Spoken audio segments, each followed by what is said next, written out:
Good morning and welcome to episode 92 of the Jaguar Report podcast. My name is Gus Logue, joined as always by my co-host, Mr. John Shipley. Mr. John Shipley, how's it going? Going good, man. It's been 2 weeks. Still married, so Hey, congratulations. yeah, beating some people's records. So I'm doing solid, man. My wife hasn't left me yet. There you go. You're definitely beating some records out there. That's for sure. There's records out there that have been broken. Oh yeah, records are made to be broken. Yeah. Well, all right. That just reminds me of Mac Jones. We might as well get into that and get it over with because he set some records at Alabama in his 1 year there as a starter, and then was drafted 15th overall. And then on Sunday, he was traded to his hometown Jaguars for a 6th-round pick. And so I think a lot of people were saying, oh, it's a 6th-round pick. Like, Balky's going to waste it anyway. Like, who cares if you go and get a young quarterback to bring into the room, especially considering, like, Doug Peterson loves building a full quarterback room, considering his past experience as a backup quarterback himself as a player, and then obviously winning a Super Bowl with Nick Foles. But I think you and I were both a little bit. I'm baffled how many people. I'm baffled how many people like the deal, and like not just there's a fair amount of people who are shrugging their shoulders and saying they don't care. It's just a 6th-round pick. But how many people actually like this deal? It's baffling me. I think here's the disconnect with me is if you think Mac Jones is significantly better than CJ Beathard, maybe I can see you convincing yourself this is a good deal, but I don't think Mac Jones has been better than CJ Beathard in 2 years. The last time Mac Jones looked like a rosterable quarterback was 2021. Like I had some people tell me, he had a good first 2 years and struggled last year. No, he's been one of the worst quarterbacks in the NFL over the last 2 years. And I don't think just because you're a bad starting quarterback with a first-round pedigree, you're automatically a good backup. I think if he's better at all than CJ Beathard, which I personally don't think he is, I'd say they're about the same level quarterback. If he's better at all, it's like the smidgiest of smidges, And I think CJ Beathard plus a 6th-round pick is greater than Mac Jones because people love using the argument that 6th-round picks rarely become rosterable, et cetera, et cetera. They just took a guy in the 6th round last year who's already more valuable to their roster than Mac Jones is. Yeah.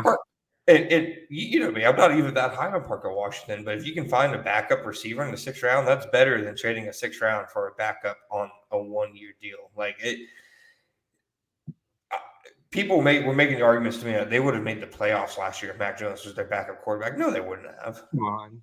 Mac Jones is bad. He's a bad quarterback. And that's what it comes down to for me is if your backup's going to be bad anyways, I don't see the point in giving away any draft capital at all because, maybe there's a 1% chance of hitting on a player in the 6th round.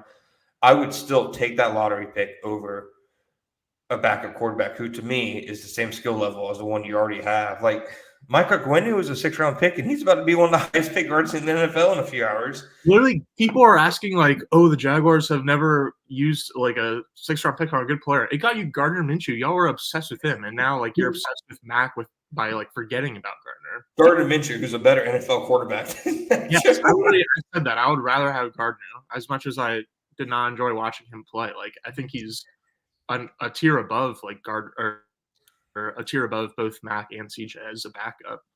Like, I think honestly, if they had traded for a 6th rounder for Minshew, I wouldn't have really blinked. I would have been like, all right, like it's a little weird, like him coming back to the Jags, obviously, but other than that scenario, it would make sense. So like if they traded a 5th for Jacoby Brissett, I'd be like, all right, Brissett can actually start NFL games if you need him to. That makes sense, but I can't say that with confidence about Mac. Yeah, and like the trade was kind of the market for trading for a backup quarterback. I think Dobbs went for either a 5th and a 6th or like a 6th. Minshew went for a 6th, but I personally wouldn't have traded for any of those deals. Like I don't think anybody who traded for Josh Dobbs is happy with. Like I can't remember the last trade picks for a backup quarterback that actually worked out. And I've had people combat me with the Trey Lance went for a 4th-round pick. Yeah, that was a horrible trade. That trade's worse than this one. Congratulations.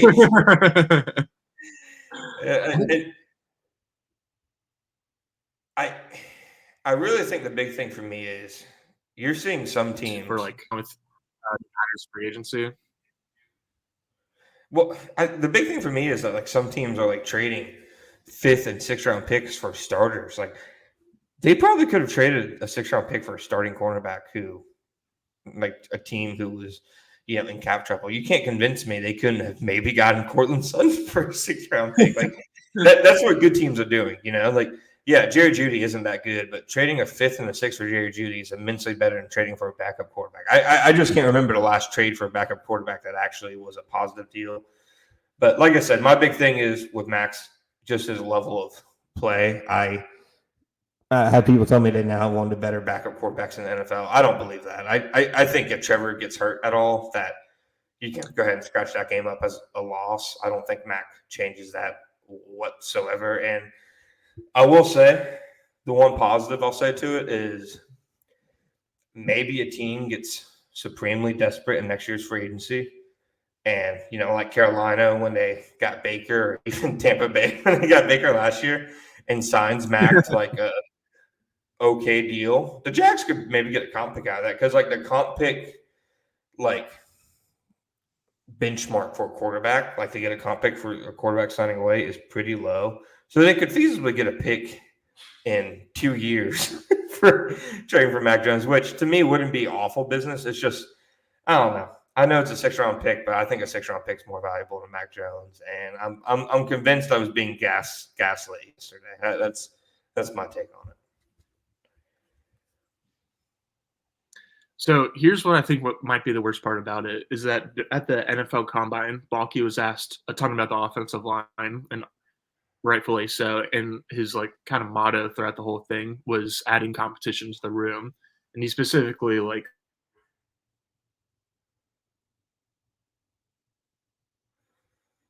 talked of right before we started recording this. I guess we could have started with that, but we'll get to Morse later. But Balky said this quote too. He said, I think you want to make each room as competitive as you make it, whether it's the D line room, the O line room, the receiver room. Competition is good. It's a good thing to have on your team. You want to strengthen it all the time. Each time you want to continue to look at ways to strengthen. That's what we do as team builders. And so I'm a little nervous that they're like looking at this move, like in no way for Mac to push Trevor for the starting job, but like they might think Mac could just push Trevor in order to perform better with Mac being behind him, and I think that's ludicrous. But I think it's like a might be plausible explanation. That's the thing. I also don't think Mac is like cut from the backup quarterback cloth. Like he very clearly was not, and naturally wasn't happy being benched in New England. Right. CJ Beathard, he's been such a valuable backup for the Jaguars because he's a good sounding board for Trevor Lawrence. He's never going to want to be the starter. He's on the headset helping him. Mac Jones to me is a guy who probably isn't going to be as helpful in that regard. Naturally, he's probably viewing it as I came out the same year as Trevor. I was better. He wasn't than him in 2021, etc.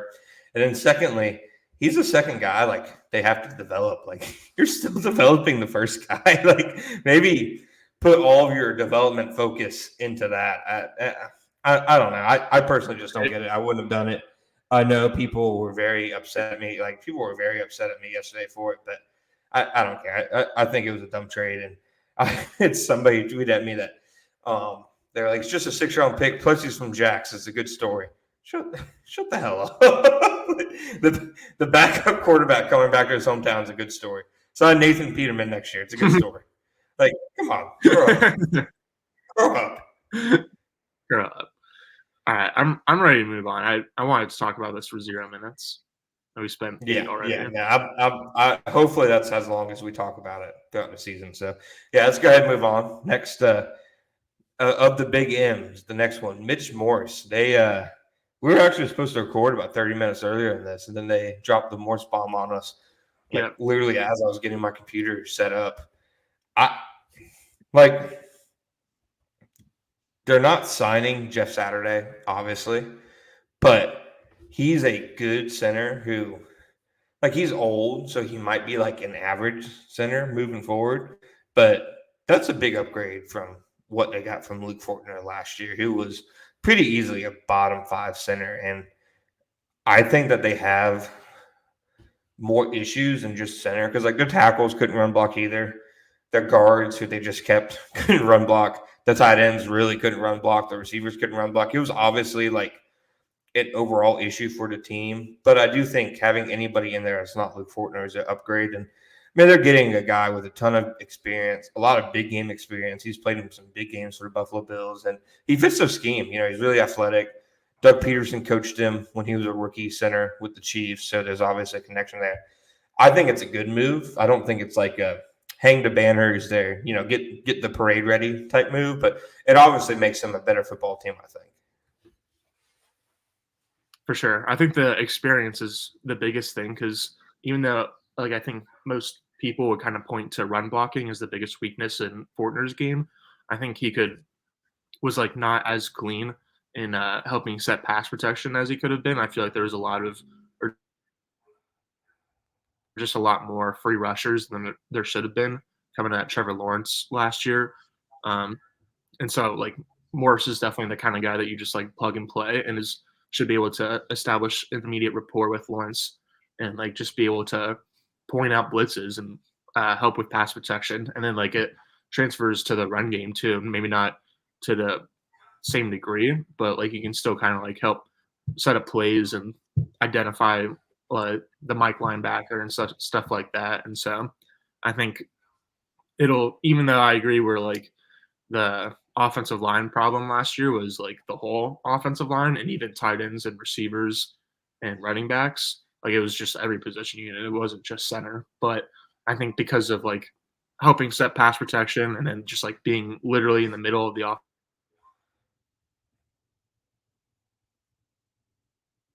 offensive line, he should be able to help. It's the type of if they could only make one move, I think this is like the one move they should have made. Yeah, I'd agree with that. And I mean, I feel like we've been saying for a while that like they were going to go after a veteran center. It just wasn't going to be a top tier one. And I feel like this matches that. Like, it's a good contract, 2 years. I think like $7.5 million guaranteed. Like, again, I think fans need to temper their expectations. I don't think you're getting like top 5. Like, you're not getting Creed Humphrey or anything like that. And he's obviously an older guy, but I do think he raises the floor of the offense in all the ways that you mentioned, which is what they needed out of a new center. And most importantly, Gus, we won. Jackson Powers Johnson. You are not a Jacksonville Jaguar. Hey, I don't know. Maybe he falls to the second round where he's properly valued at, and they draft him there. That would be slightly less offensive, but we won, Gus. Cornerbacks on the board.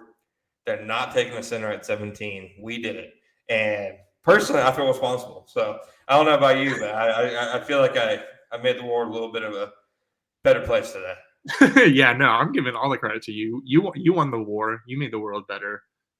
So congratulations. But also, like, for Jaguars fans to stop mocking JPJ or just like interior offensive linemen in general. If you want to mock like an offensive lineman, then it's got to be someone who could play guard and tackle, not guard and center. I was going to say, like, J.C. Latham or Troy Fautanu. Yeah, okay, all for that. Go ahead, but no, that's the big. That was the biggest takeaway for me is that I can finally stop arguing about this freaking Oregon center and his damn sandwich or whatever the hell it is. It's over, Gus. It's over. It's time for our boys to come home. I mean, this is the way that like teams are built, or the right way, I guess, is by like addressing your needs in free agency, so that you're not pigeonholed into a JPJ in the draft because you like didn't sign Mitch Morse in free agency. And so I think they're still gonna have to sign a corner, even if they, regardless of whether they draft one at 17. But I think now like the only other position that I think like that has to be addressed in free agency, no matter what, I guess 2 would be defensive tackle and wide receiver. Here's, I guess, my next question is, do they put a pick into the interior offensive line early at all? I personally don't think so, because Luke Fortner just became a developmental backup center. You're not going to draft a guy. Like, Luke Fortner is officially that guy. It's funny, a guy with, 36 career starts to his name is now your developmental backup. Cooper Hodges, we know how high they are on him. as a right guard behind Brandon Sheriff. Is it worth it to pick Ezra Cleveland's backup in the top 100 when you have as many holes as they do? I think I'm with you, or at least I would see it's more unlikely than not that they take someone like an interior offensive lineman in the top 100. But it definitely wouldn't surprise me. We were talking before we started recording, and I was telling you that when like Ezra Cleveland's contract information came out, I thought like, oh, maybe this feels more like he was signed to compete at left guard for the left guard starting spot rather than like just being a shoe-in, just because he has so many incentives on his deal that's pretty team friendly, and he has cap hits of like 3 million and then 5 million, and then he's either going to get like cut or restructured or extended in 2026. And so I think his contract is like just competitor worthy. Like I don't think it's like a starter worthy contract. And so for that reason, I think I'm like a little bit more, I don't know, open to the idea that they like will bring in competition for that room, because they brought in competition at quarterback.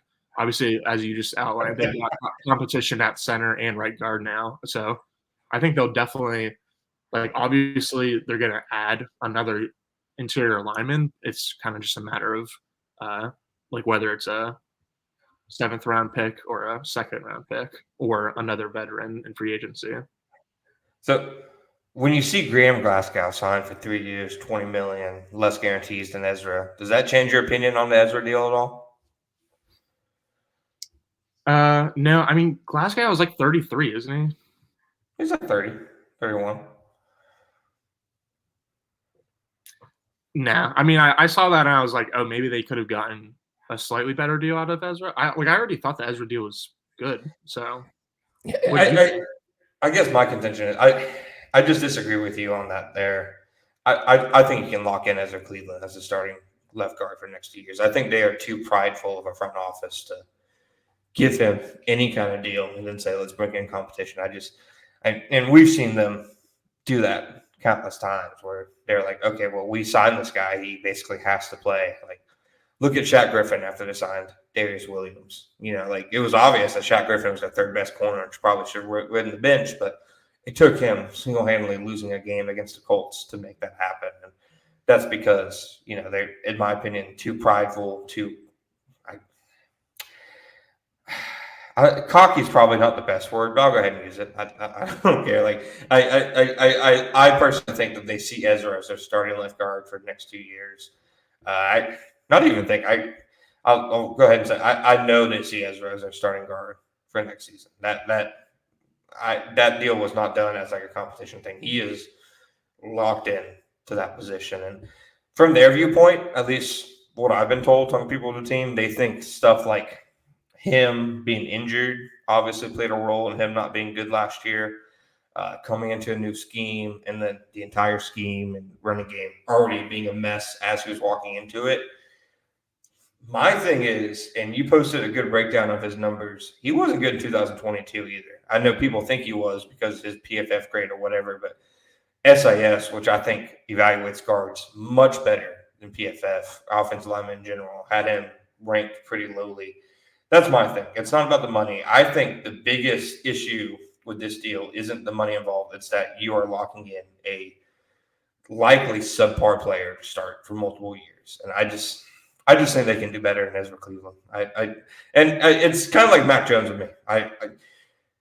I don't think Mac Jones is a good player. People seem to think he's better than he is. I don't think Ezra Cleveland's very good. People, the Jaguars included, seem to think that he can be better than what I think he is, which is where I think the big disconnect comes. I know that you were a fan of his Minnesota stuff. I'll give him the injury card for 2023. He obviously wasn't good, but I'll give him the injury card. But I firmly believe that, like, I don't know, man. The Vikings have been looking for offensive linemen forever. They were okay with losing out on a potentially compensatory pick and just getting a 6th-round pick for him instead. Vikings fans are actually pissed about it too when Ezra signed his deal. Evidently, Really? did you see any of that? Yeah, they were mad that they thought if he hit free agency, they could have gotten a higher comp pick if they had like held on to him instead of trading him. But they probably wouldn't have. But that's my thing. Also, is that the Vikings didn't miss him, and their offensive line hasn't been good my entire life. So I don't know. Maybe it's the Ezra you don't know as compared to the Ezra you know. Well, I think that's like kind of part of what the Jaguars are betting on. Like, I think like they definitely want 2024 and 2025 Ezra to be better than he has ever has been in his career. I think that was like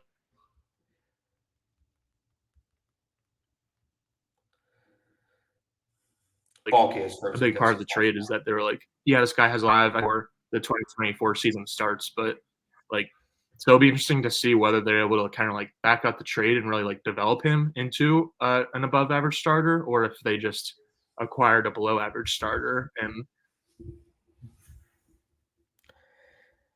then that was kind of it.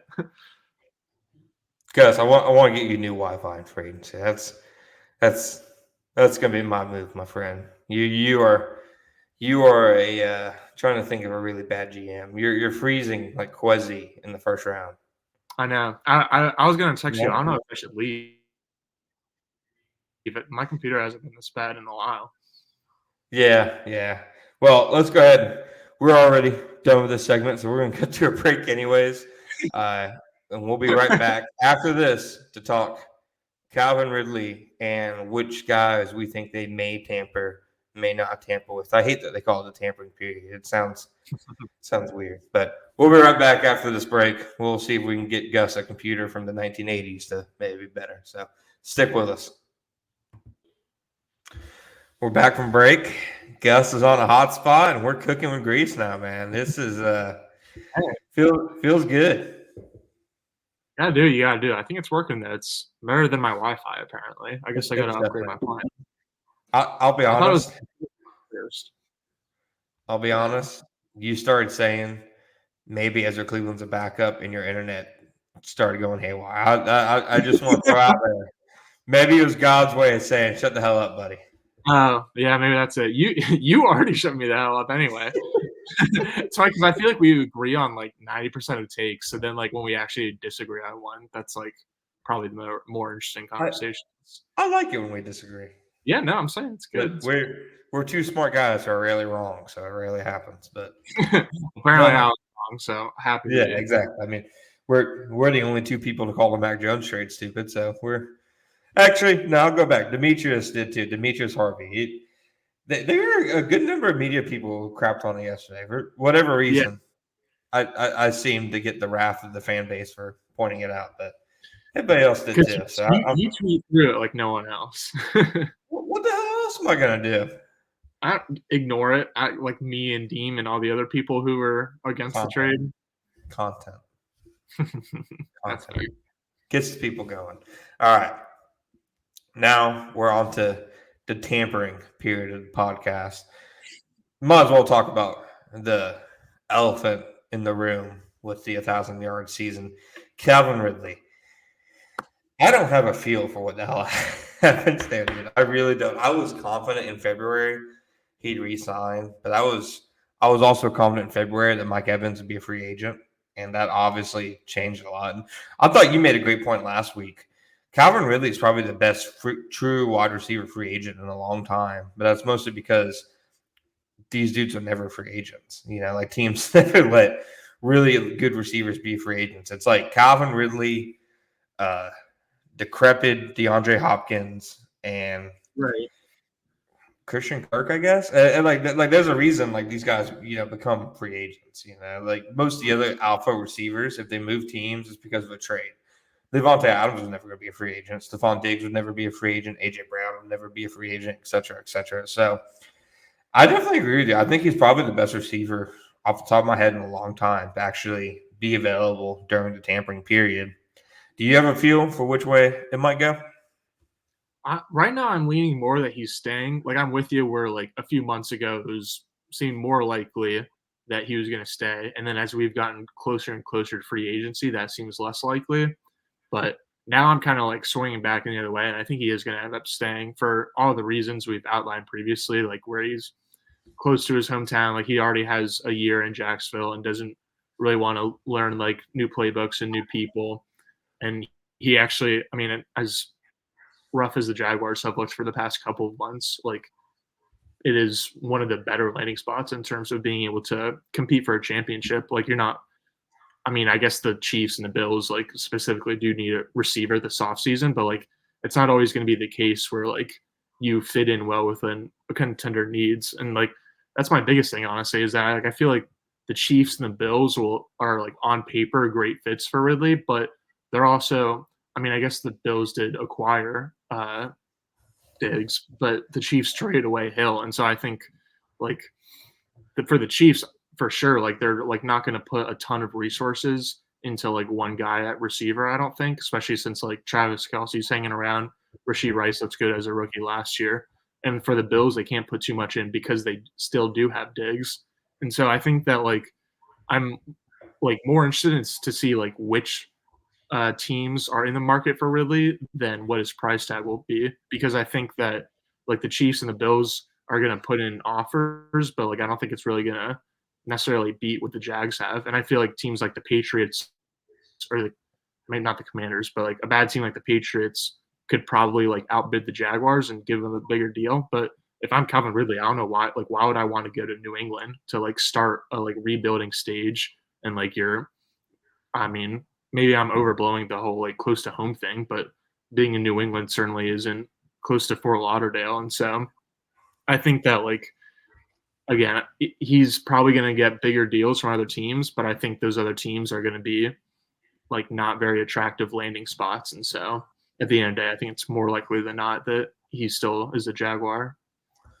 Yeah, that's my thing. The New England smoke is very real. Like I know Jeremy Fowler said that talking to people, like it definitely seems like New England is the team right now that could potentially drop back for him.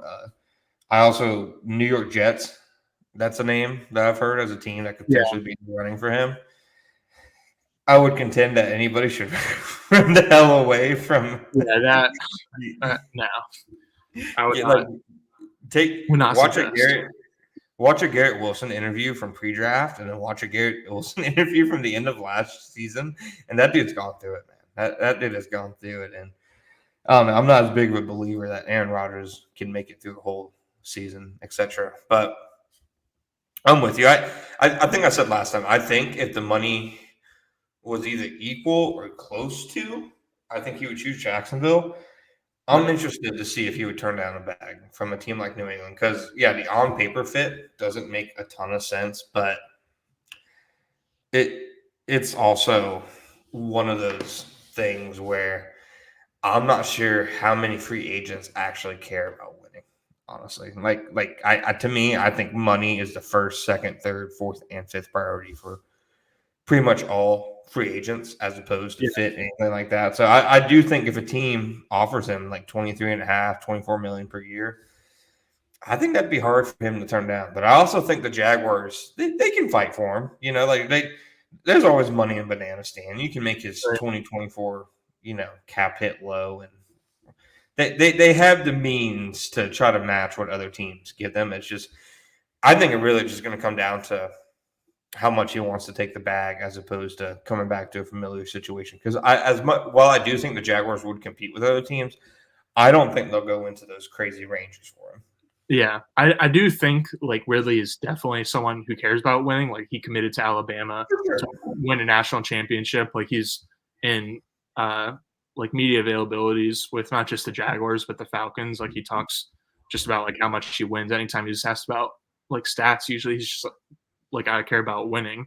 And so like your point still stands though. Like money is number one. And I think it's definitely worth mentioning that this is like maybe going to be the only time that really can get a bag in his career because like he's just finished his rookie contract, right? It was just crazy. And so like he's going to be entering free agency for the first time or just like going to be going into his second contract at all. And so since he's I think 28, 29 years old, I I would bet that he's going to sign a third contract, but the third contract definitely isn't going to be anywhere close to what he's going to be able to get in this free agency. So if he does end up going to New England, like I would be a little bit surprised, but I would totally understand it because, I mean, why wouldn't you want generational wealth? I think he's for like the player. I think he's going to be good wherever he goes. I really think Calvin Ridley's a good football player, dude. I think he's really good. Like you see some of these routes he ran last year, and just the way he comes out of breaks and sends defensive backs flying. I think give him now that he's back in the swing of things. I think he's going to have a really good season in 2024 for whoever that is. So Go ahead and give me a final prediction. Who is Calvin Ridley with at 4:01 on March 13th? Jaguars. I'm like 50-50 Jaguars Patriots. I really don't know. I always force you to make a prediction, so I'll go Patriots. I'll go Patriots. Right? Let's turn that face mask red. I said to turn Dax Prescott's helmet aqua the other day, and a bunch of people were like, "You want the Jags to trade for Dak? What do you mean? They don't have aqua helmets. The Dolphin, Miami Dolphins helmets aqua." Yeah, it's the last time I do that bit because you can't say anything anymore. All right, Gus. As we're talking, the Jaguars just announced a contract extension. I don't want you to look. Stop. Wait. Look at me. Let me guess who it is. Who is it?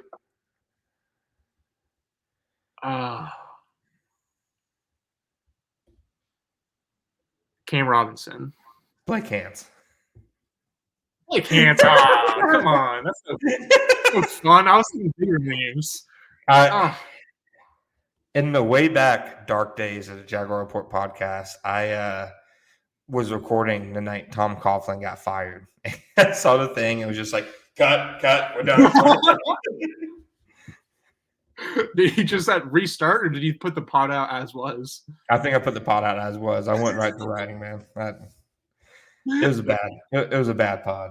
Like that era of the podcast was bad. So, but so you're saying you gotta get out of here and write up about Blake Hance. I'll be honest. If they had announced Josh Allen was just re-signed, I'd be giving you the signal like, eject, but cut. Yeah, but he did not. So we talked Ridley. There's not really many other interesting Jaguars internal free agents to talk about. It's like Brandon McManus, DeJuan Smoot, Jamal Agnew. I thought they already re-signed the fourth most important free agent they had, which was Daniel Thomas. Yeah, and Caleb Johnson is going to hit free agency. It was announced yesterday, I think, that was the other one. Like Daniel Thomas and Caleb Johnson were like the two like bottom of the roster guys that I thought were for sure going to come back. I guess there's still a chance that Caleb could. They're drafting a linebacker, dude. I've put it in every mock, and it's pissed people off every time. They're drafting a dude to play special teams. Could they sign someone? There was some scuttlebutt yesterday that they were going to go after Patrick Queen, which my eyes rolled so hard they went to the back of my head after the Mac Jones trade, and then I saw that I was like, "What are we?" It would honestly be a really good bid. I could even be bad. It'd be too good. Trade Devin Lloyd for like a fifth? Trade Devin Lloyd too. Yeah, that'd be a good bid. Just sign White, they're the same player. They're just fast and they need real. Patrick Queen had a good year last year, but I chalk it mostly up to that entire defense was insane. Yeah, I would give 98% of credit to Roquan Smith for Queen's production. If Seattle isn't going after Queen, that's a red flag in my mind. Because they need linebacker play, man. They had the corpse of Bobby Wagner out there last year, and he's a free agent again. I can't believe how many people willingly want their team to still sign Bobby Wagner. He hasn't been good in years, but it's crazy. Nonetheless. All right. Now that we're in the tampering period, let's go ahead and talk about some players that it would make sense for the Jaguars to go ahead and tamper with. All right, let's get our tamper on. All right, that's good. All right. We'll go one name at a time. All right, first name I think makes a lot of sense.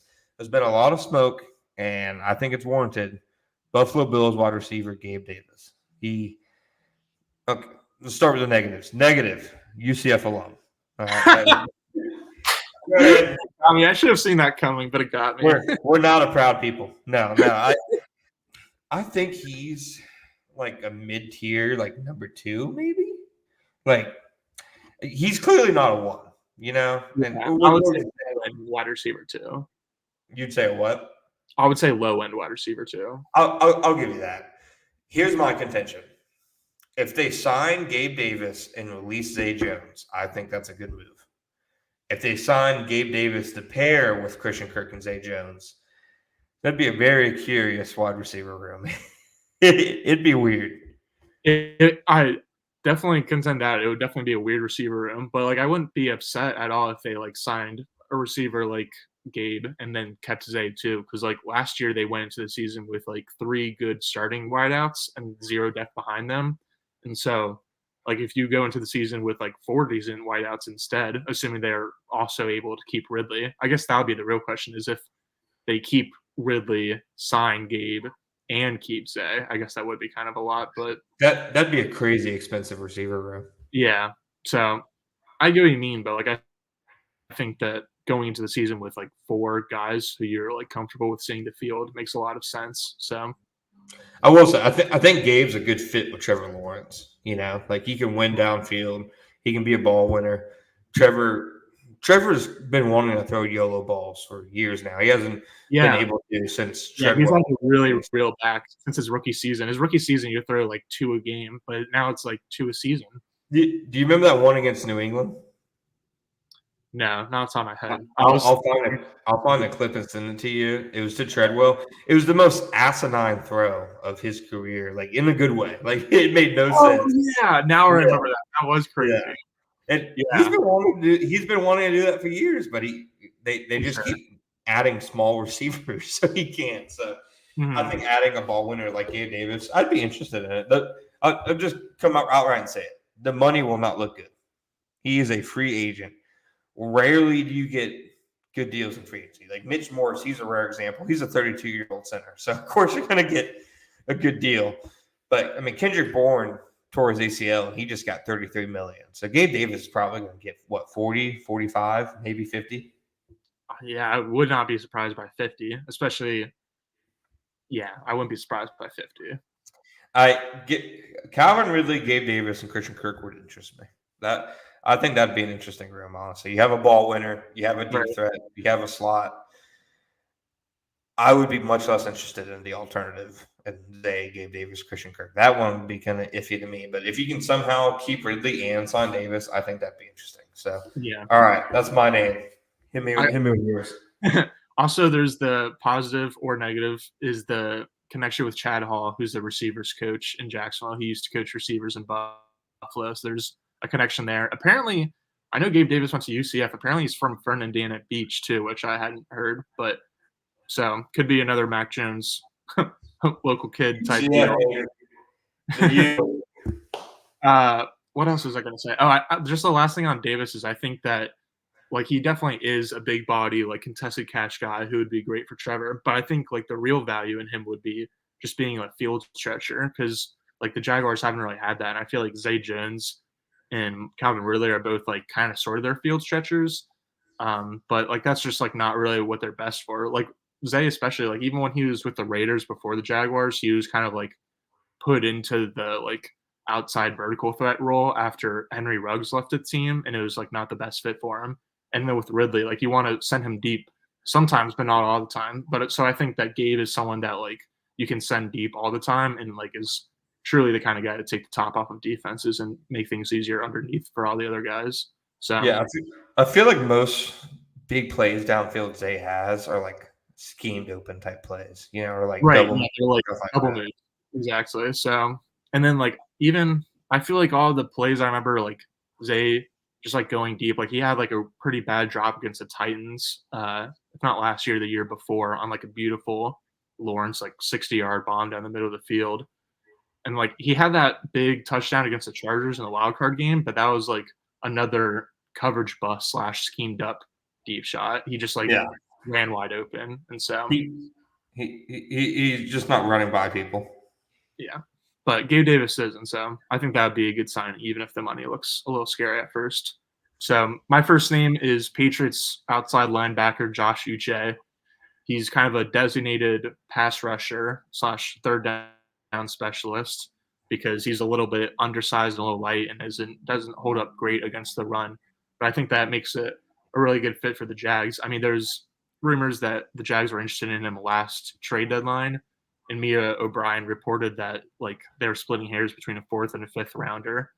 And so that like the price just wasn't right, and I think it was mostly because Uche had some suspect medicals because he was been dealing with a foot injury for a while, and so I'm sure that was part of the reason he is going to end up hitting free agency. But if you can kind of like buy low a little bit on a player that had an injury last year, he also last year had like continued to put up really good pressure rate numbers, but like didn't really have a good sack year last season. So I think you're also buying low from that point of view of just like statistical regression. He should be able to come up with more sacks next year than he did this past year. And then it's just what the Jaguars are looking for because like they tried to sign Jadeveon Clowney and Calais Campbell in free agency last year, having them both in on visits, but they were looking more so for starter type money and just like starter type roles. But Uche is a guy that I think will just sign like a 1-year prove it deal and won't be too expensive. And because he's like not a great run defender, I don't think he can really demand starting money or starting snaps. So there's a previous connection. It fits kind of like what they need. I know that we've said Bonke and Nielsen both like really big defensive ends, but if it's a pass rush specialist, like you just need him to get to the quarterback. So Yeah, like he's exactly who I think they're like. He's exactly what they're missing last year. Like he'd be like the Arden Key type guy where he's not playing a ton of rundowns. He's goes in there as you change it. He's one of the like better natural speed rushers in the NFL. Like Chop Robinson's getting first round hype, and it's because people say he reminds them of Josh Uche. It's wild. You know, he obviously didn't have a great year last year. Injuries played a big role. It makes sense why New England's not re-signing him. Like most designated pass rushers don't get re-signed. I mean, Bryce Huff, the Jets are letting him walk, and it's mostly because he's never really played running downs, and they have investments otherwise. So, like I think if all things are equal, like there are two clear designated pass rushers on the free agency market: Bryce Huff and Josh Uche. Bryce Huff's probably going to get like $20+ million a year. I think Uche is about paid. Exactly. I think Uche, whoever he signs with, will probably be one of the best values in free agency. Honestly, maybe you can even do what you did with Arden and sign him to a 1-year deal. He produces, he signs somewhere else for a bigger deal, and you potentially get a pickback for him. So I think Uche would make a lot of sense. And they were interested in him at the trade deadline. I know there's some people who said he wasn't, maybe even Trent Baalke said it, I don't remember, but they were interested in him. You know, they definitely wanted him. Okay. All right, who's your next team? Josh Reynolds. If Calvin that was going to be let's go. He's not great, but I think he can give you like Marvin Jones 2021, 2022 level production. He's a contested catch guy. He's a downfield guy. I think a lot of people unfairly remember him for some of the drops that he had against San Francisco or whatever. Yeah. But I mean, he's a solid player. He's ideally, I think he's probably a receiver 3. But if you lose Calvin Ridley and you have to pivot to a plan B, I think you can do a lot worse than Josh Reynolds. I agree. I think he's like a really good, just like glue guy, sort of. He's a really good run blocker. I think that was part of the reason that Detroit liked him so much when he was there. And that's like another thing that the Jaguars could need because, like we talked about how their receiver room is kind of small. And we also talked earlier on this podcast about how like the poor running game from last season wasn't just the center. It was every position, including wide receivers, just like weren't like absolute liability, but they certainly weren't great. And so I think getting in a bigger body, like Gabe Davis kind of fits too, but Josh Reynolds is a legitimately good run blocker and like a guy who like contestant catches, but like almost like the way like Zay Jones is like kind of used in a critical third down role, or more so in 2022. But like I think he kind of could fit the Zay Jones role of like being like a mid-priced veteran wide receiver to be ideally your wide receiver 3. But if the depth chart shakes out another way, then he could be the wide receiver 2. Yeah, I'm with you. All right, give me a name. I gotta reload my list since you took mine. Yeah, I'm sorry. To stick with receivers, KJ Osborne from the Vikings. I think he could be another like. He's a little bit smaller. He's almost like Christian Kirk, where he's like short, but like still kind of like well built. It's not like he's short and skinny like a Marquise Brown or something.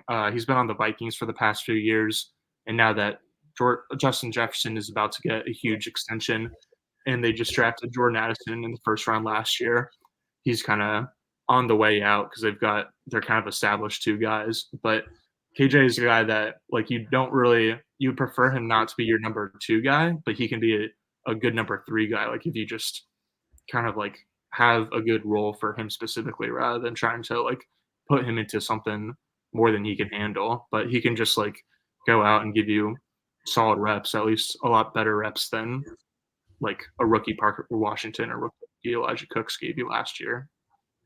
And I think that's probably fair. Like Osborne was somebody who like was interesting to me. It was just I don't know. Maybe I'm biased. Maybe I'm a size queen, but this just like his frame adding to their room.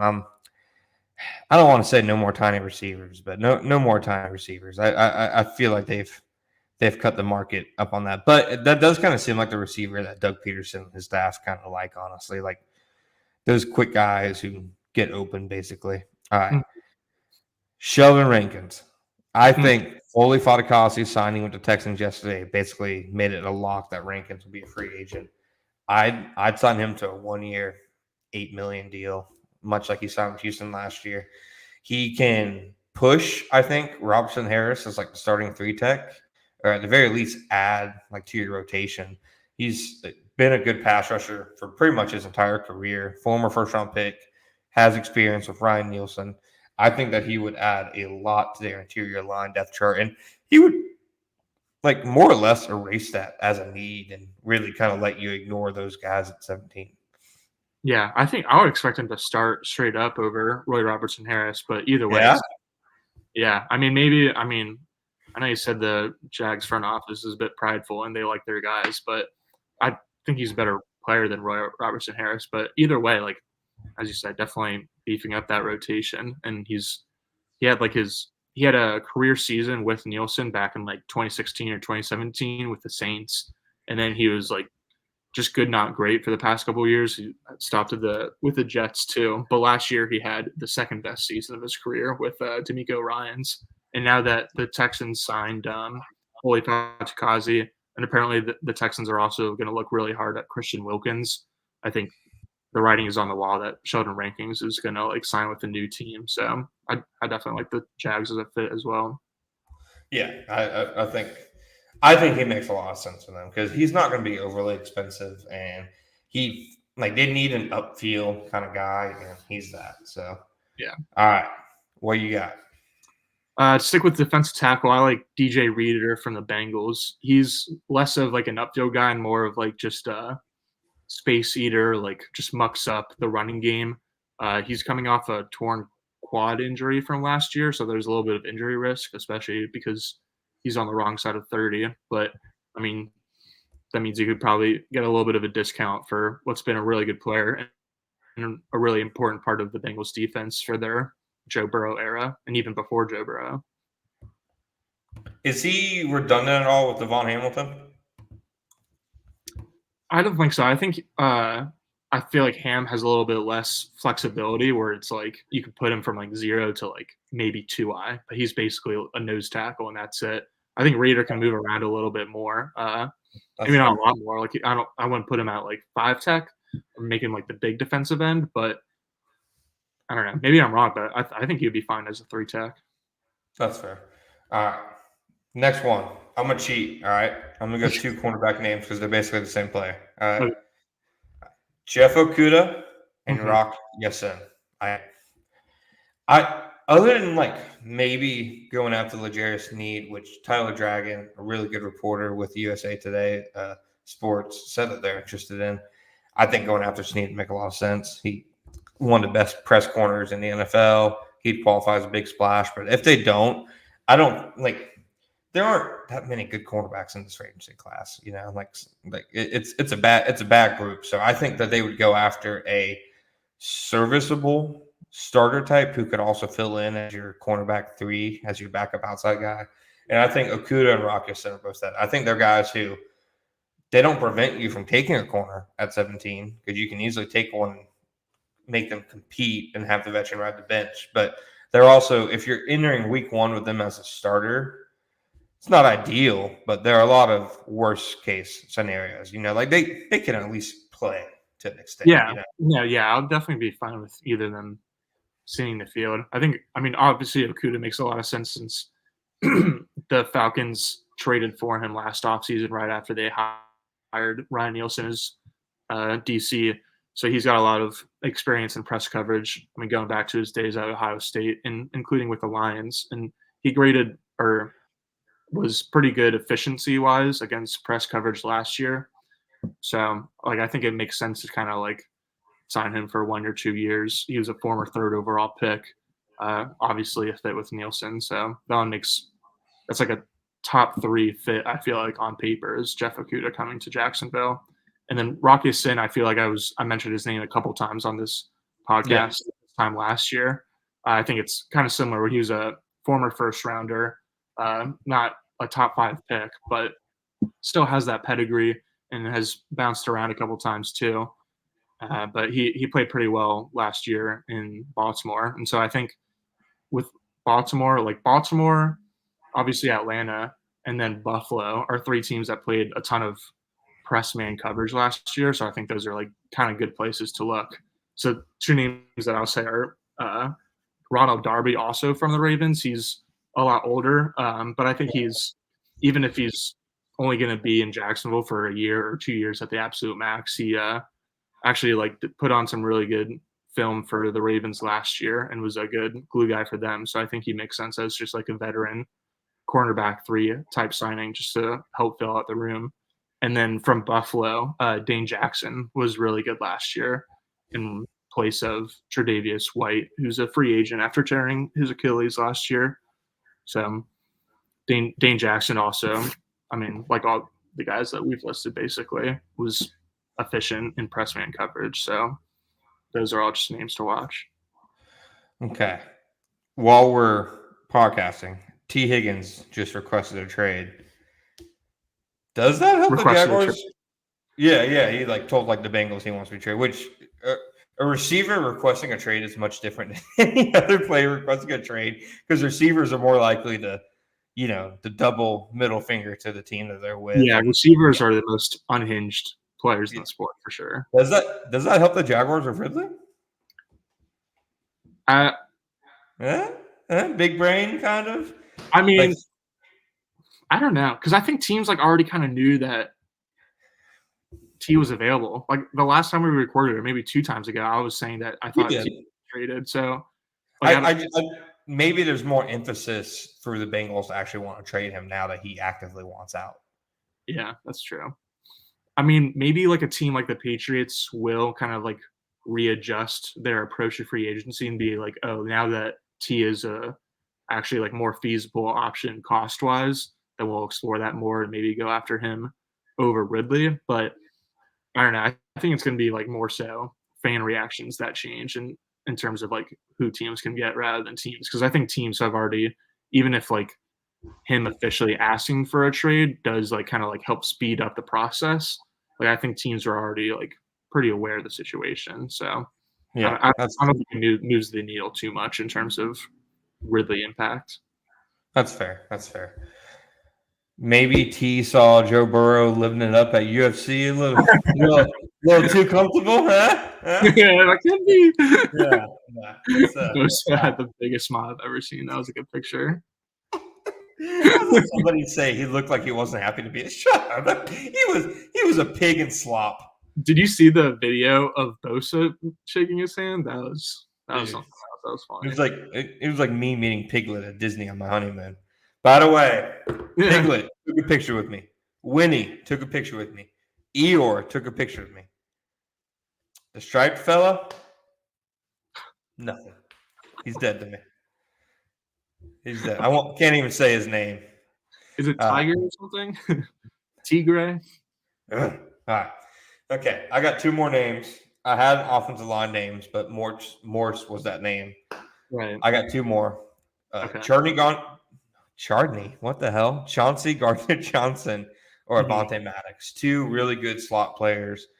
They don't have a slot on the roster. They don't even have a potential slot on the roster. The closest thing they have to a nickel corner on the roster is Greg Jr., who we've never actually seen play it in a real NFL game, and Antonio Johnson, who isn't a slot and is probably their starting safety. So they need to add a slot at some point. I think it makes sense to draft like a rookie and try to get some cheap value out of the position there, because I do think slot's one of those positions where you could do that. And there are a lot of good nickels in this draft, like the FSU guy, Cam Hart, etc. A couple, I think a Michigan guy.